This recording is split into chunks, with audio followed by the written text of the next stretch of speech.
भाई जब शांत हो जाते हो तो लोग तो बड़ा हमको कष्ट होता है। अरे कुछ तो बोलो कि हाँ ना नहीं याद है नहीं किया, कुछ भी तो आवाज आ जाए।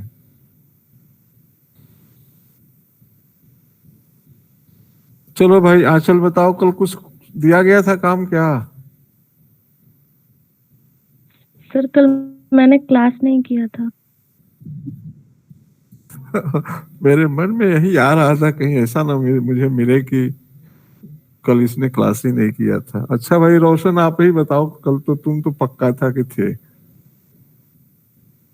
सर असाइनमेंट पर दिमाग है सर, थोड़ा सा इसी कारण नहीं किया।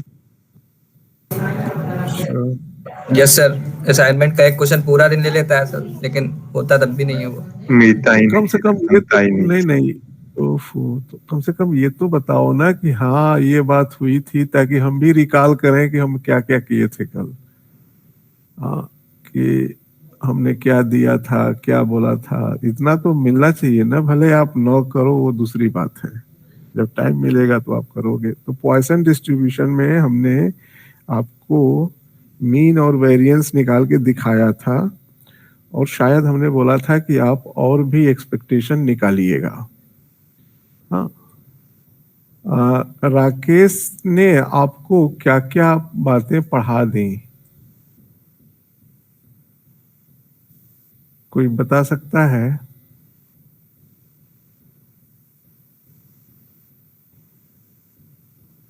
राकेश रंजन जो आपको स्टेटिस्टिक्स का कुछ पार्ट पढ़ा रहे हैं ना? सर मूवमेंट्स चल रहा है अभी, कॉफिशिएंट ऑफ डिस्पर्शन पढ़ा दिया, मूवमेंट्स चल रहा है। मोमेंट्स चल रहा है। Yes sir. तो वो सेंट्रल मोमेंट बताए होंगे, नॉन सेंट्रल मोमेंट बताए होंगे, फिर उसमें रिलेशन भी कुछ बताए होंगे। अभी नहीं, अभी अभी सिर्फ मोमेंट स्टार्ट किए डिस्ट्रीब्यूशन। हैं। यस सर, अभी स्टार्ट हुआ है। चलो अभी स्टार्ट हुआ है, ओके। तो हमारे ख्याल से वो जहां जहां जो कुछ भी पढ़ा रहे होंगे, हर जगह उनके और हमारे डिफिनीशन में बस फर्क ये होगा कि वो लिखेंगे 1/n summation f i x i। हम क्या कर दे रहे हैं, f अपॉन n को प्रोबेबिलिटी बोल दे रहे हैं, और x। तो ये उनके यहाँ एक्सपेक्टेड म्यू 1 होगा, हमारे यहाँ भी यह म्यू 1 है। बस हम इसको एक अलग नोटेशन दे रहे हैं, एक्सपेक्टेशन ऑफ x। अगर इसी में हम ऐसे कर दें, क्योंकि f बाई n हमेशा एक डेसिमल नंबर होगा, x स्क्वायर, तो इसको बोलेंगे एक्सपेक्टेशन x स्क्वायर या म्यू 2 इसी तरह से म्यू r हो जाएगा, इसको बोलेंगे। हाँ जूम करिए सर। हाँ, इसी को हम बोलेंगे मोमेंट्स, रा मोमेंट्स। कुछ सेंट्रल मोमेंट वो बताएंगे। अब आपके लिए एक्सरसाइज है, ऑब्टेन, और ये एक्सरसाइज इसलिए मैं बता रहा हूं कि आपके एग्जाम में भी आ सकता है। ऑब्टेन रामो फर्स्ट 4 central moment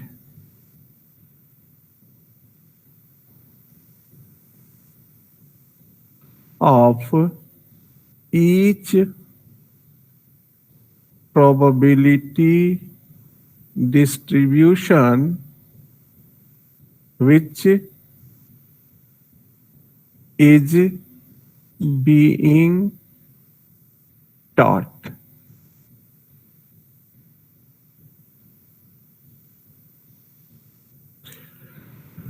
ये आप याद रखेंगे। अभी तक हमने आपको कितने प्रोबेबिलिटी डिस्ट्रीब्यूशन बताए?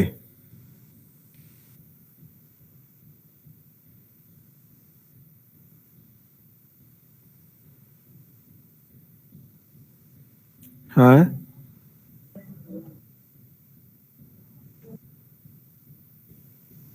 अरे भाई इसमें तो असाइनमेंट नहीं ना है। कुछ प्रोबेबिलिटी डिस्ट्रीब्यूशन के नाम बताए क्या?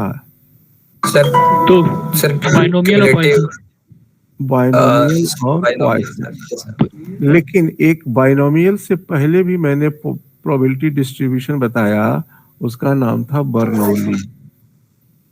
बर्नौली, ठीक है। बर्नौली क्या है कि we are doing experiment only once, repeat नहीं कर रहे हैं। Number 2, only 2 possible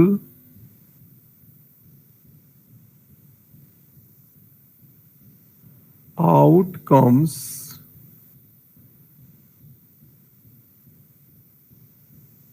are there। तीसरा, x and only 2 possible outcomes are there and we are interested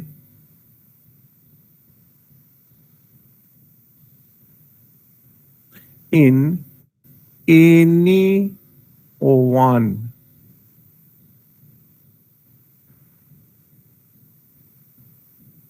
तीसरा, x number of times event of interest occurred।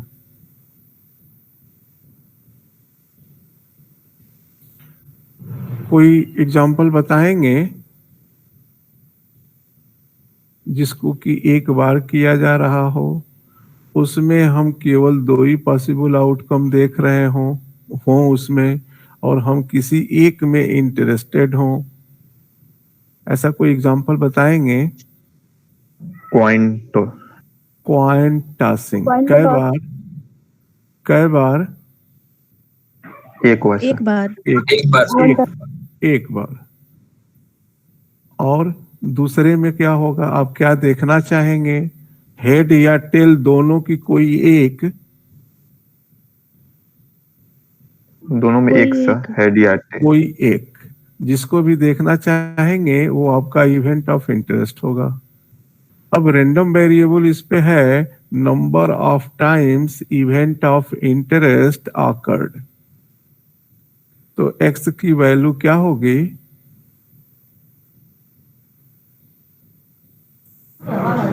1 पक्का कुछ और भी हो सकता है? केवल एक ही वैल्यू होगी कि एक से ज्यादा वैल्यू पॉसिबल हो सकती है?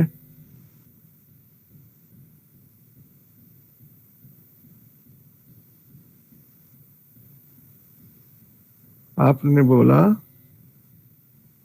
हेड टेल, आपने इसको इवेंट ऑफ इंटरेस्ट रखा।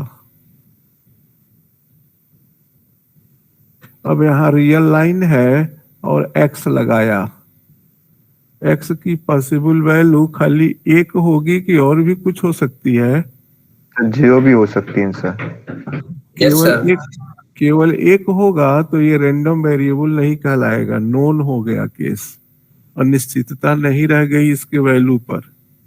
तो x की 2 पॉसिबल वैल्यू हुई, x is equals to 0 and x equal to 1। 1। हाँ, अब अगर हम मान लें कि इसका प्रोबेबिलिटी हाफ, तो x बराबर 1 की प्रोबेबिलिटी कितनी हुई? हाफ, इसका हाफ। अगर हम मान लें इसकी प्रोबेबिलिटी p, तो इसकी प्रोबेबिलिटी हो गई 1 1 minus one p. Minus P. तो अब हम प्रोबेबिलिटी फंक्शन लिख सकते हैं, let probability of event of interest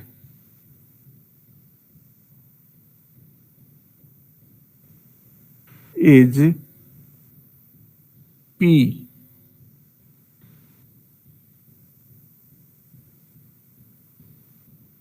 then px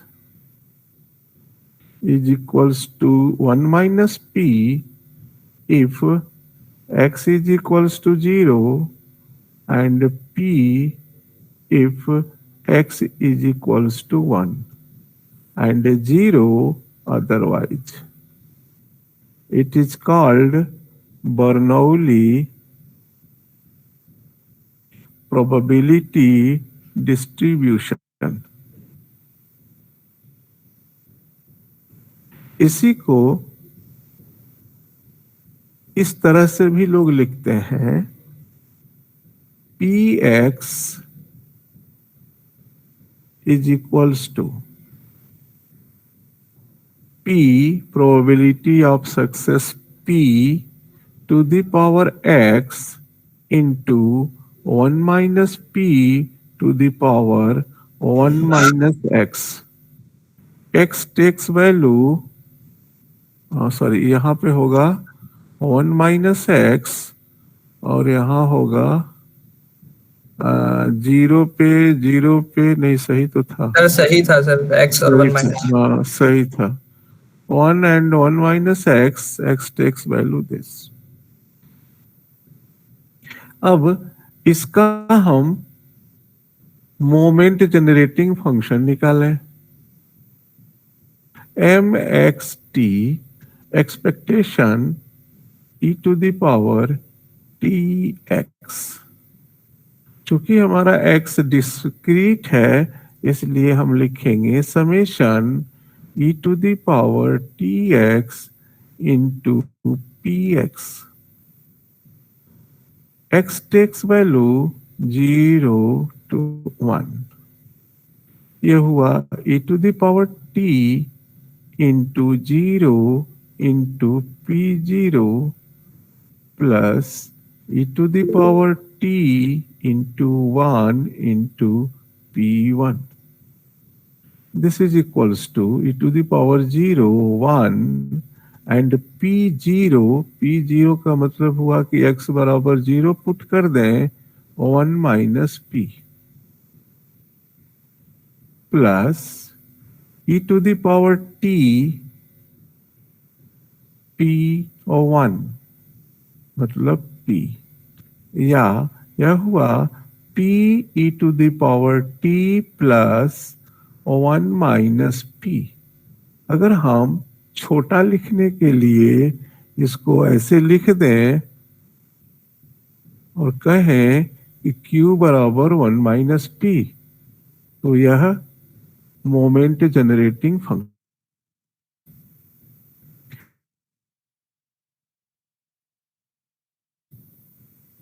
बोलिए, बर्नौली का। अब इसको डिनोट करना होता है तो लिखते हैं x फॉलोज बर्नौली p, क्योंकि एक के बार कर रहे हैं इसमें रिपीटिशन नहीं होगा। अब मान लीजिए कि हमारे पास late x1 x2 are two independent Bernoulli random variable। अब आप कहेंगे कि सर ई कैसा मतलब है? इसका सर मतलब, हाँ सर ये जो आपने लास्ट लाइन एक बार फिर से डिस्कनेक्ट हो गया था, p e to the power t plus q कैसे किए सर आप? एक बार हमने ये 1 माइनस p को q मान लिया ना, छोटा ओके। दिखने के लिए, और कुछ नहीं किया। ठीक है, कल भी हमने ऐसा किया था, तो हमने देखा कि अरे आपको कुछ लगे कि अरे तो कल भी है, तो हम लोग ऐसे ही देखे थे। ठीक है, तो Q is equals to 1 minus P. अब सपोज करिए कि हमने कहा x1 and x2 are two independent random variable, जैसे x1 number of head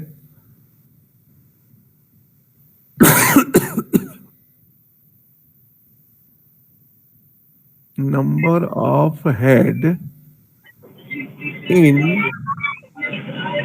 tossing a coin once. x2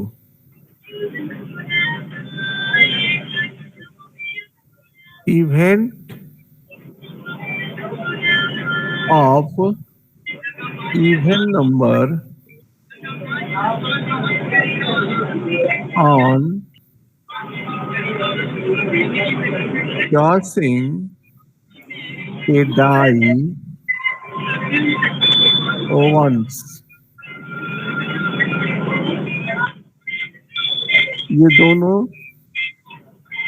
Bernoulli हो गए, क्योंकि इसमें क्या है कि आपका सैंपल स्पेस में 1 2 3 4 5 6 ये रियल लाइन है, आपका x2 है, हाँ, इवेंट ऑफ इवन नंबर।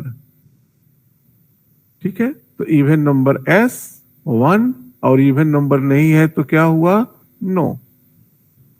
तो 2 4 6 1 को रिप्रेजेंट करेंगे, रिमेनिंग 0 को रिप्रेजेंट करेंगे। और अगर आप ये दोनों थ्रो करते हैं तो दोनों इंडिपेंडेंट हैं। So let x1 x2 are two independent Bernoulli random variable। ये भी हो सकता है कि दो सिक्का लिए हों आप,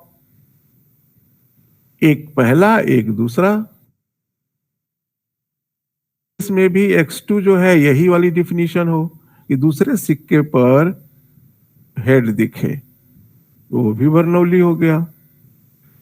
अब जब हम लोग दोनों ही बर्नौली लेंगे तो हम कहेंगे कि सेम पॉपुलेशन के हैं, और जब अलग अलग लेंगे डिफिनीशन में तो हम डिफरेंट पॉपुलेशन कहेंगे। ठीक है, तो अभी हम जो एग्जांपल लिखे हुए हैं x1 x2 का, ये दोनों सेम एग्जांपल सेम पॉपुलेशन को रिप्रेजेंट कर रहे हैं कि अलग अलग?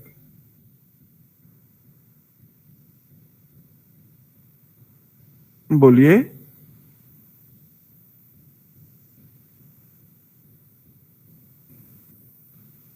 नहीं, मेरी बात समझ में आई?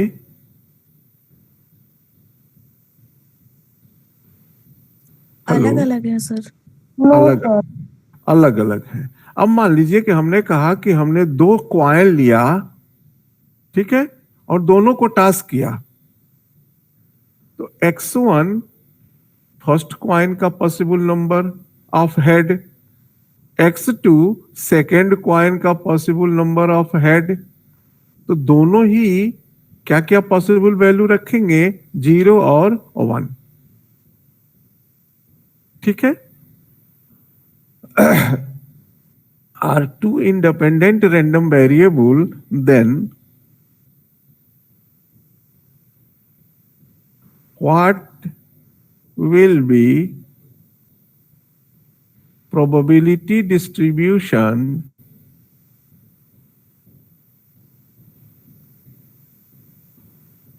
of z is equals to x1 plus x2? ठीक है, ये दोनों ही रैंडम वेरिएबल का सम। अब z की पॉसिबल वैल्यूज क्या हो जाएंगी? z की पॉसिबल वैल्यू क्या हो जाएंगी और कितनी संख्या में होंगी?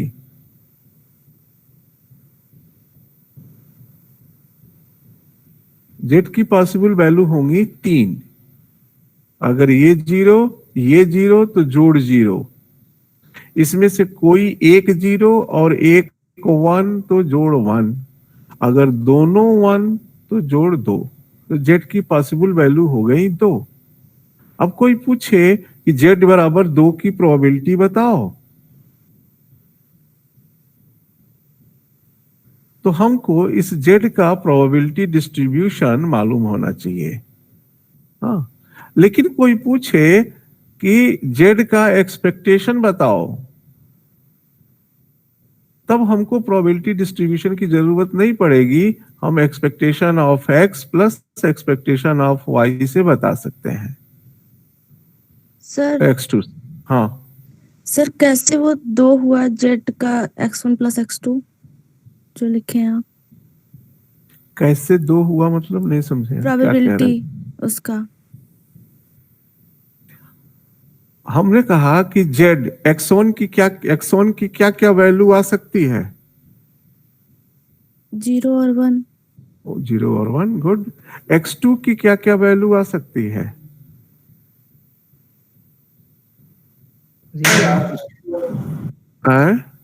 2 4 6।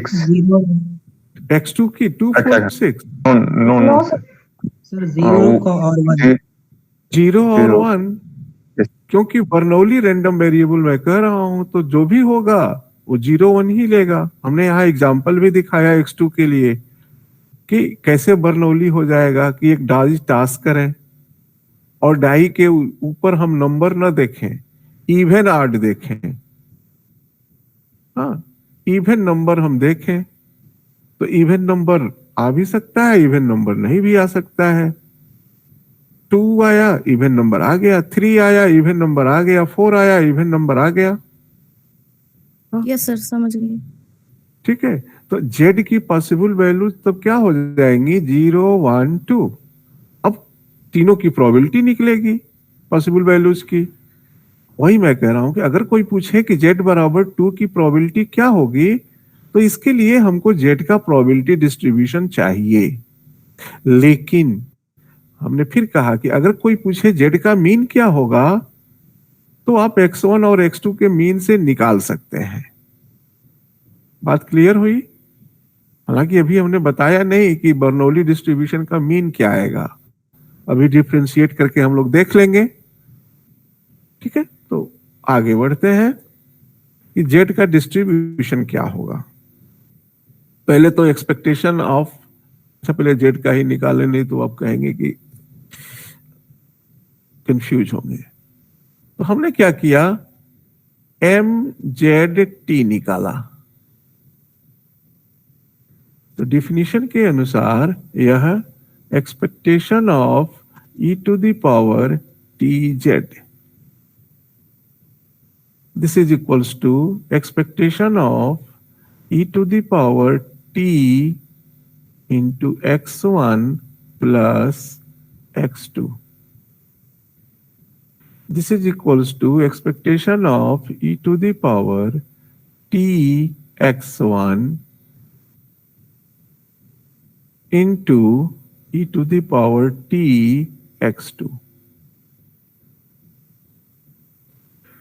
This is equals to, अब देखिए ये तो मैथमेटिक्स से हमने कर दिया, सेम बेस के थे।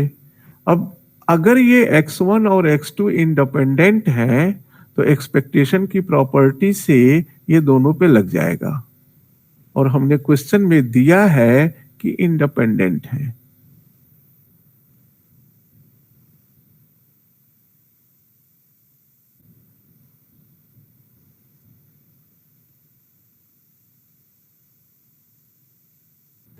ये क्या मोमेंट जनरेटिंग फंक्शन है क्या?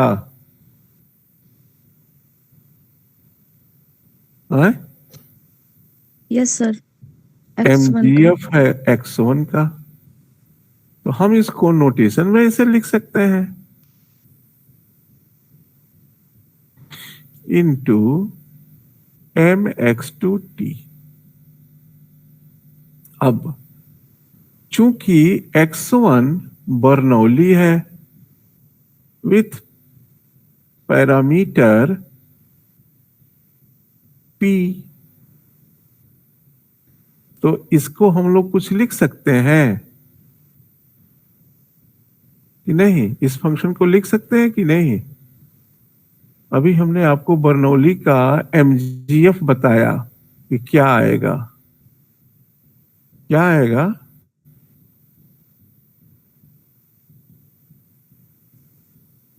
देखिएगा कहीं आप नोट भी कर रहे हो शायद, तो देखो कहीं बर्नौली का एमजीएफ निकाला गया है। अगर एक्स बर्नौली हो तो उसका एमएक्सटी क्या होगा? P इंटू ई के power T plus Q.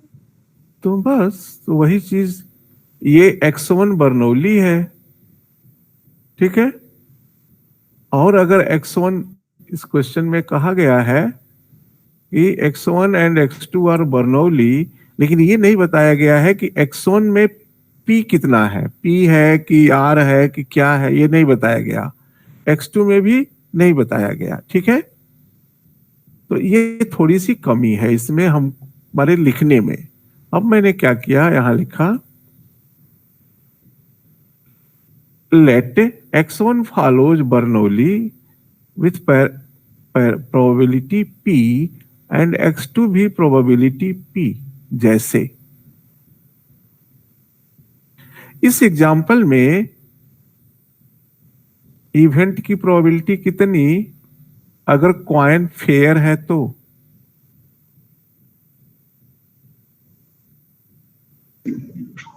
One by two. 1/2। तो हम कहेंगे x1 follows बर्नौली 1/2। इस एग्जाम्पल में x2 की इवेंट की प्रोबेबिलिटी कितनी, अगर हमारा डाई फेयर है तो?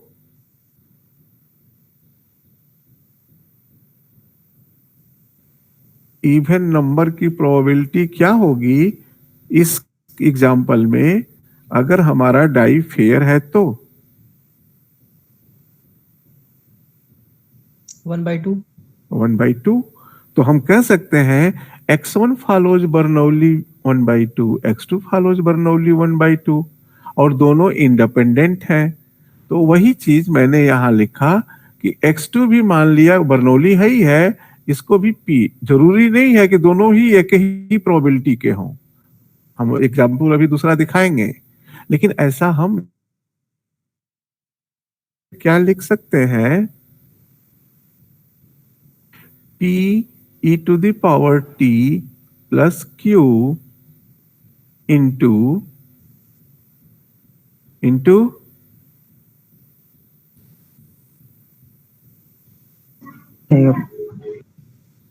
बोलिए। पी यही चीज यही सेम हो जाएगा। Yes sir. वही सेम हो गया p,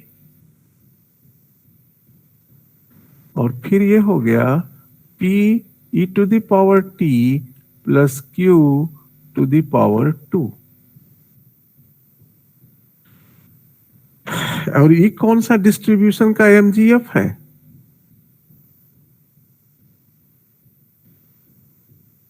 नोमियल।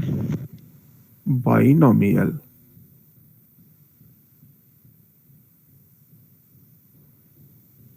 किसके किससे?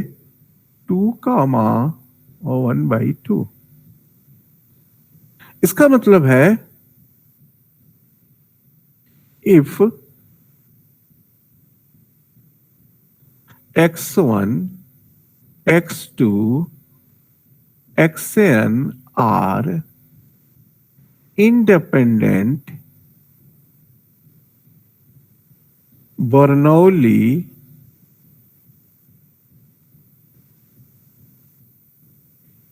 variables, random variables with p as probability of event of interest in each case, then z is equals to summation xi, I goes from 1 to n, has Which probability distribution?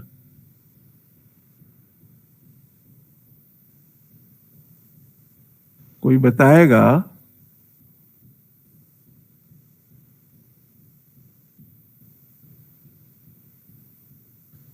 बोलिए।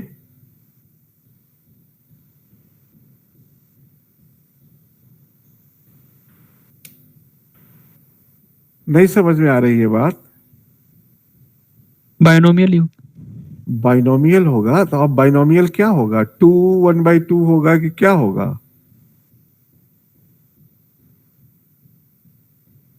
भाई अब दो चीज बताओगे ना, एक तो N comma P. n, p. n comma p है इज बाइनोमियल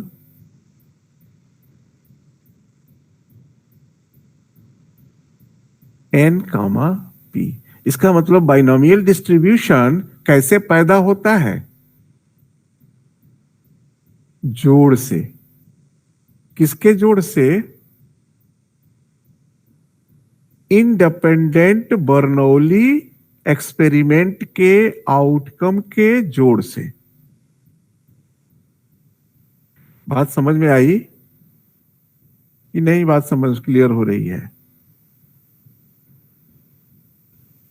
बोलिए। क्लियर है सर। क्लियर है ना? तो in binomial distribution is sum of independent Bernoulli distributions. लेकिन अगर ये p सबकी अलग अलग हो, जैसे मान लो कि a fair coin and A Sholay picture. Sholay की स्पेलिंग क्या है? SHOLEY। शोले पिक्चर जो भी हो, a fair coin and A Sole pick coin throne once. इसका मतलब एक सिक्का कई बार फेंके आप?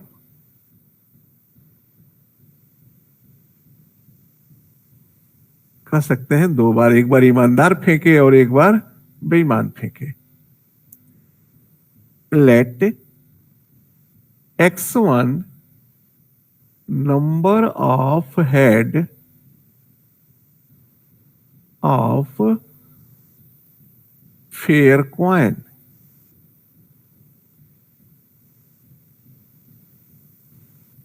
number of head on fair coin, x2 number of head on bad coin या सोले पिक्चर क्वाइन। x1 की पास हमको मालूम नहीं है, ये भी समझ लो। मतलब ये मत समझो हमको मालूम, हम सोले पिक्चर लिख दिए, ठीक है? ओके। अब x की पॉसिबल वैल्यू क्वाइन है तो यहां पर पॉसिबल वैल्यू 0 1 1/2। सोले पिक्चर जाने दीजिए। एक क्वाइन हमने आपको बोला था डिसऑनेस्ट क्वाइन।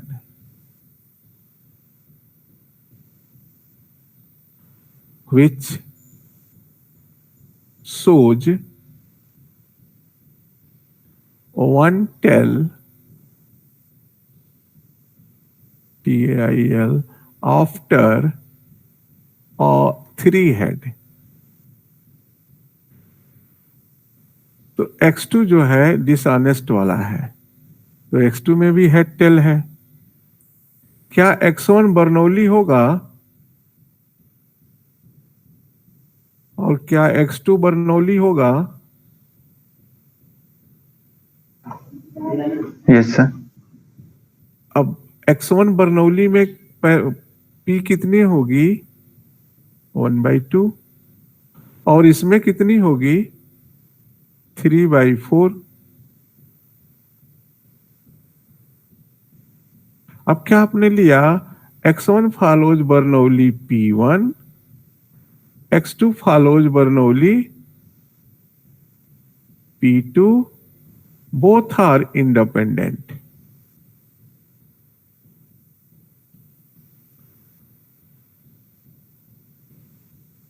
अब देखा जाए z is equals to x1 plus x2 binomial होगा कि नहीं।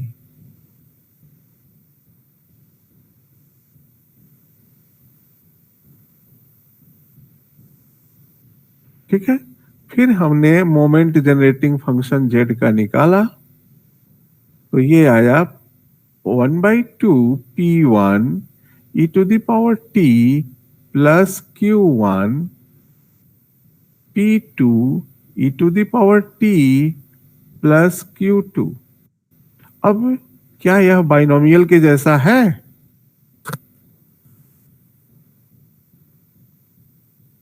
बताइए।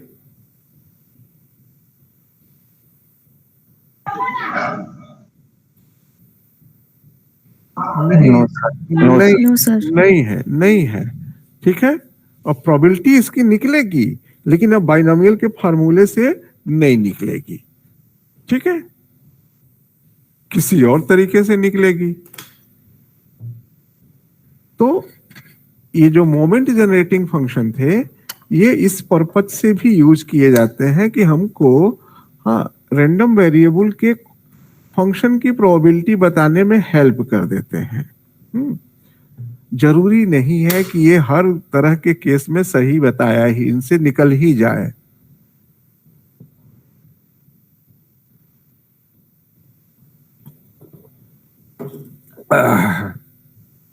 अब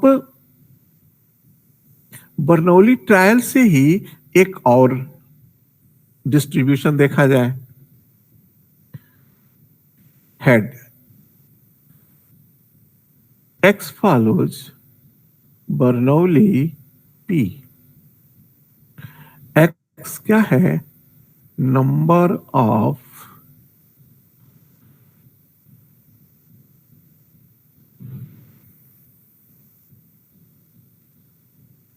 gender of a child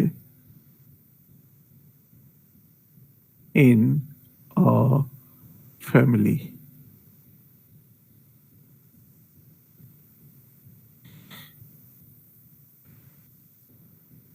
Gender of x is number of, gender नहीं, नंबर ऑफ, क्योंकि हमेशा ही नंबर होगा। Number of male child in family, in a family of one child, तब बर्नौली बनेगा। अब बताइए x की पॉसिबल वैल्यू क्या हो गई? 0 और 1। 0 और 1, तो x आपका बर्नौली हो गया। ठीक है, और x का प्रोबेबिलिटी, अगर मेल की प्रोबेबिलिटी p है, तो x का प्रोबेबिलिटी डिस्ट्रीब्यूशन भी आपके पास आ गया, p to the power x into 1 minus p to the power 1 minus x। यही था ना, x is equals to 0 and 1।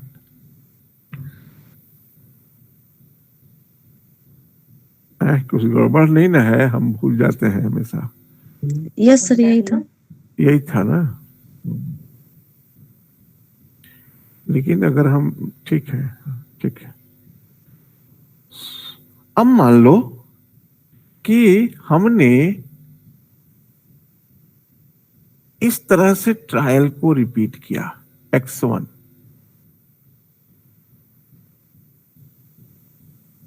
Male female male female female male female female female male, इस तरह से। तो यहां पे कितने बर्नौली हैं? 1। यहां पे कितने बर्नौली आउट ट्रायल हुए हैं? 2 यहां पर 3, 3 यहां पर 4। ये सैंपल स्पेस आपको याद है कि नहीं? यस ये सर। था तब तक बच्चे पैदा करेंगे जब तक कि मेल बेबी ना बॉर्न हो। नो बॉर्न हो। तो ये जो भी पॉसिबिलिटी है वो हर पॉसिबिलिटी इंडिपेंडेंट बर्नौली ट्रायल है। कहीं पर 1 बार हो रहा है, कहीं पर 2 बार हो रहा है, कहीं पर 3 बार हो रहा है। ठीक है, क्लियर है? तो यहां पर random variable number of trial है कि नहीं है, मतलब किस पर अनसर्टेनिटी है? नंबर ऑफ ट्रायल पे अनसर्टेनिटी है कि नंबर ऑफ चिल्ड्रंस पे अनसर्टेनिटी है? इस केस में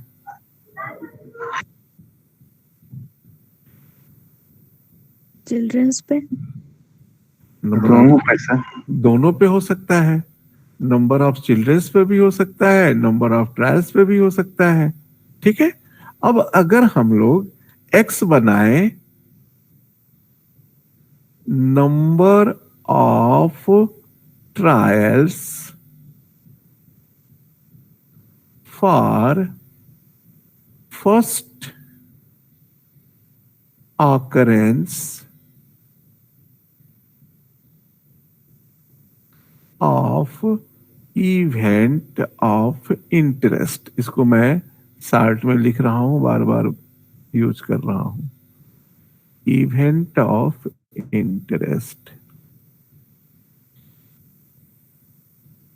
ठीक है, तो अब x की पॉसिबल वैल्यू क्या होंगी?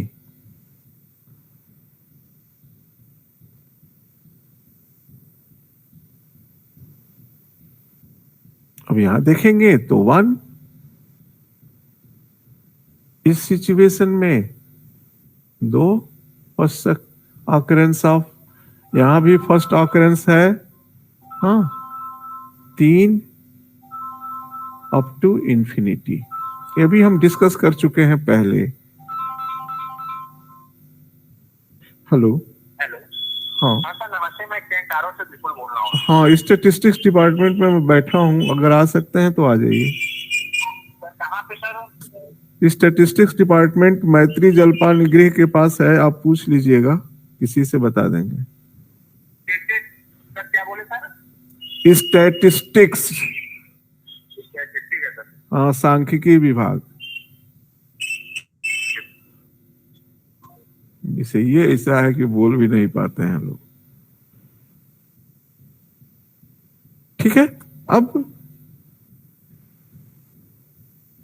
इसका कोई प्रोबेबिलिटी डिस्ट्रीब्यूशन बता पाएगा? अगर ये सभी बर्नौली P हो, बर्नौली P, तो P किसकी प्रोबेबिलिटी होगी इसके अनुसार? मेरे बच्चों मेल की। मेल की। ठीक है, तो यहाँ पे प्रोबेबिलिटी क्या हुआ? P, यहाँ पे हुआ 1 माइनस P इंटू P, क्योंकि ये इंडिपेंडेंट है। तो क्या हो गया? P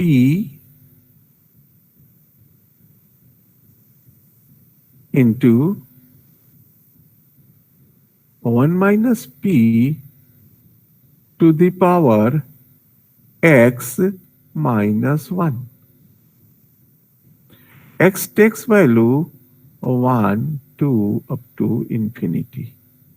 अब देख लीजिए, x बराबर 1 मतलब क्या? x बराबर 4 का मतलब क्या है इसमें?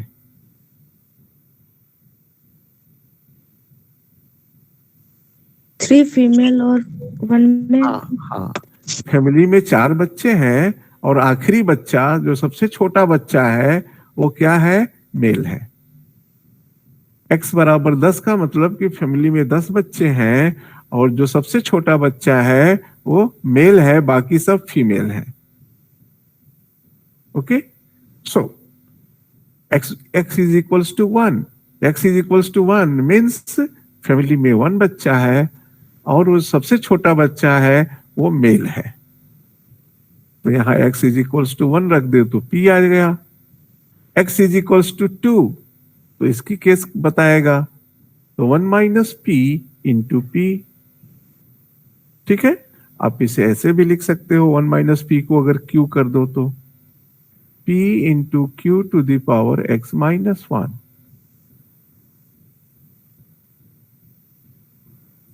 अब अगर कोई परिवार इस तरह की बात करता हो, सोचता हो, तो उसके परिवार में लगभग कितने बच्चे होंगे?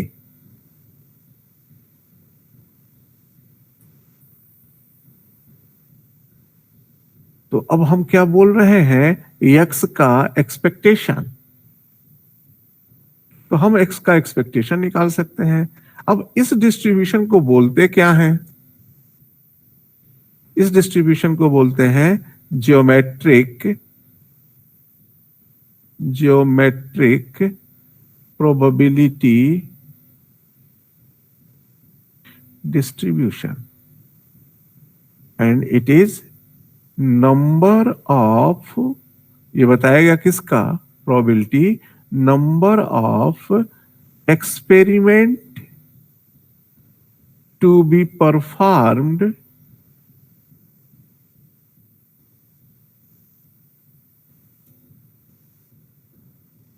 for first success या first occurrence of event of interest।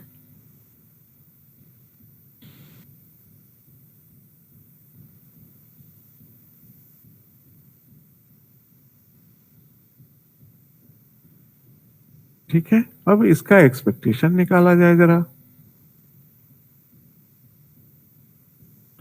Expectation of x,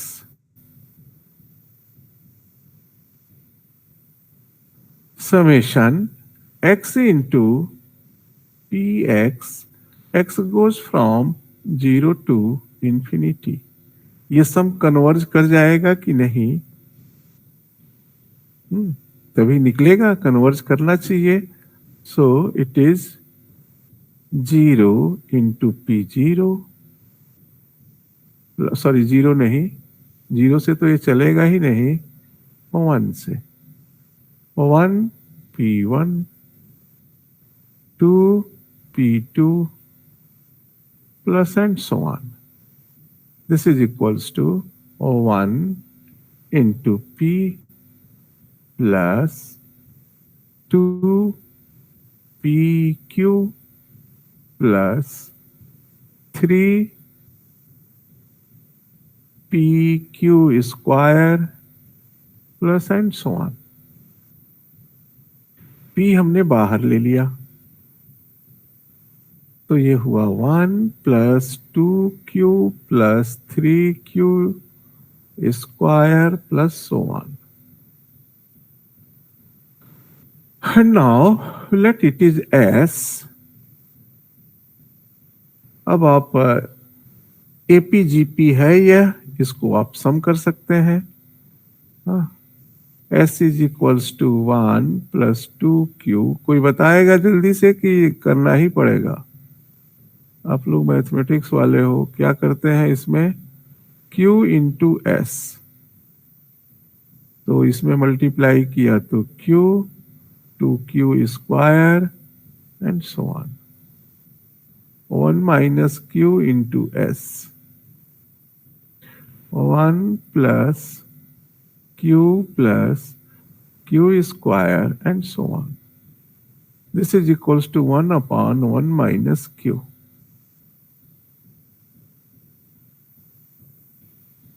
सही लिखा हूं कि नहीं?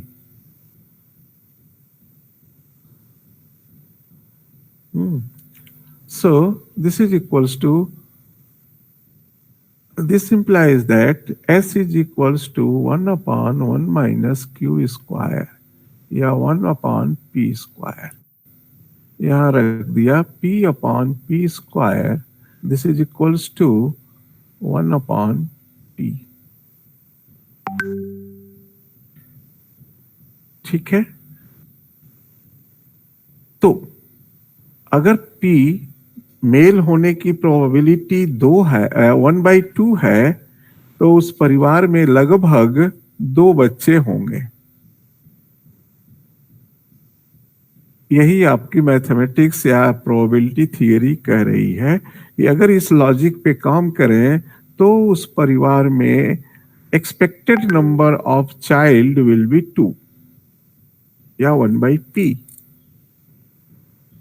अब आप इसका वेरिएंस निकाल सकते हैं। ये आपका मोमेंट है, हाँ, इसका वेरिएंस भी निकाल सकते हैं, इसका मोमेंट जनरेटिंग फंक्शन भी निकाल सकते हैं। तो वो सब मैं आपके लिए एक्सरसाइज में छोड़ रहा हूं। Variance and MGF of geometric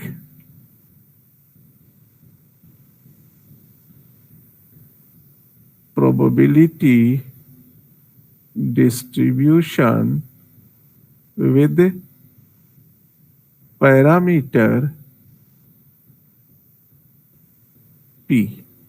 ये पैरामीटर क्या होता है? ये वो चीज है कि जिसके पता रहने से हम प्रोबेबिलिटी की न्यूमेरिकल वैल्यू बता दें। हाँ, तो अगर हमको ये P मालूम होगा तो हम किसी भी x पर प्रोबेबिलिटी को न्यूमेरिकली बता देंगे। हाँ, तो अगर इन जनरल बोलना है, नहीं मालूम है कि क्या है, तो हम लोग इसको एक नोटेशन देते हैं, यह कोई प्रोबेबिलिटी है, हाँ, और यह अननोन है। ठीक है, ये जब आप बता दोगे तो हम आपके प्रोबेबिलिटी का आंसर न्यूमेरिकल में बता देंगे, नंबर में बता देंगे, अदरवाइज हम P के टर्म में बताएंगे। ठीक है, तो अब आपने Bernoulli, geometric distribution, Poisson distribution सुना। मैं ये नहीं कह रहा हूं कि आप मास्टर बन गए, लेकिन आपने सुना। ठीक है, अभी मैं बुक देख रहा था तो पॉइसन, कल मैंने पॉइसन के सम का डिस्ट्रीब्यूशन बताया था क्या? बोलिए, कि x1 पॉइसन हो, x2 पॉइसन हो।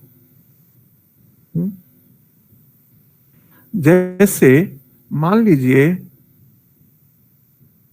यह एक सड़क है, इस पे कार्स आ रही हैं पर आवरली। एक सड़क यहां भी है, इधर से भी कार आ रही हैं। दोनों इस चौराहे पर आने के बाद इधर जा रही हैं और ट्रैफिक बहुत फास्ट है, मतलब कारों का आना बहुत फास्ट है।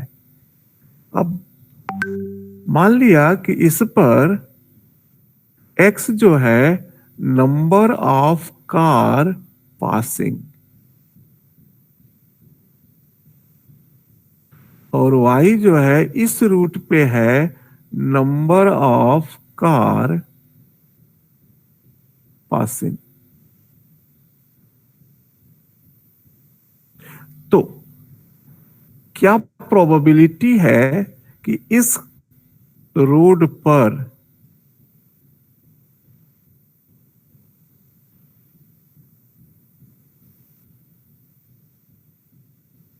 अब नंबर ऑफ कार पासिंग की संख्या इस रोड पर कुछ बता दी जाए, इतना होने की क्या प्रोबेबिलिटी है? अब बताइए, जरा सोचा जाए कि ये जो x है इसका डिस्ट्रीब्यूशन, नंबर ऑफ कार शब्द छूट गया है यहां, इसका डिस्ट्रीब्यूशन कौन सा प्रोबेबिलिटी डिस्ट्रीब्यूशन हम लोग सोच सकते हैं?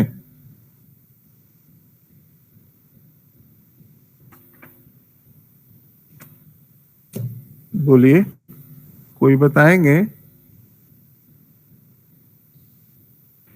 और कुछ लोग हैं भी कि चले गए हैं सब लोग, दूसरे लोगों का चेहरे दिख रहा है सर।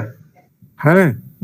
अच्छा अच्छा, तो बताइए ये जो x हमने बोला कि इस सड़क से नंबर ऑफ कार पासिंग, तो इस x का प्रोबेबिलिटी डिस्ट्रीब्यूशन क्या सोचा जा सकता है?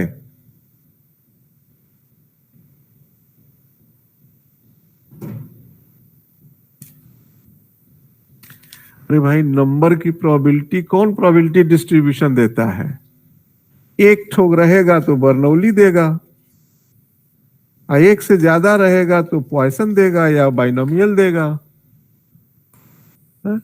रिपीटिशन बहुत तेज होगा, बहुत ज्यादा होगा तो पॉइसन देगा, तो पॉइसन होगा। ठीक है, और दूसरे वाले से भी बहुत ज्यादा कार जा रही है तो उसका भी डिस्ट्रीब्यूशन क्या होगा? पॉइसन होगा। अब इधर से जाने वाली कार, हाँ हेलो, और ठीक है 10 का, तब 15-20 मिनट पहुंचे, क्लास ले लेते हैं, तब खाली 20 मिनट बाद ही पहुंच पाए हम।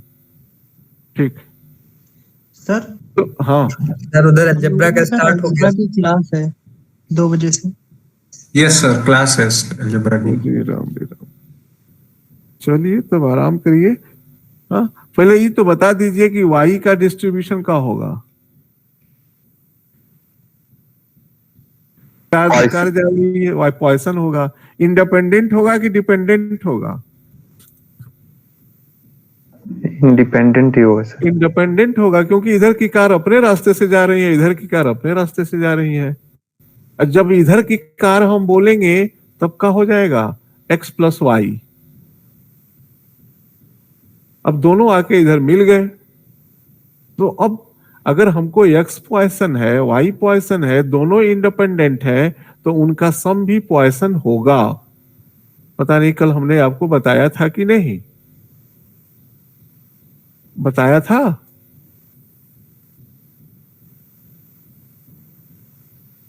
चलिए क्लास करिए, हम इस पे भेज दे रहे हैं। क्या है? DST mathematics. ओके, तो आप फिर थैंक यू सर। जाइए अपनी क्लास करिए।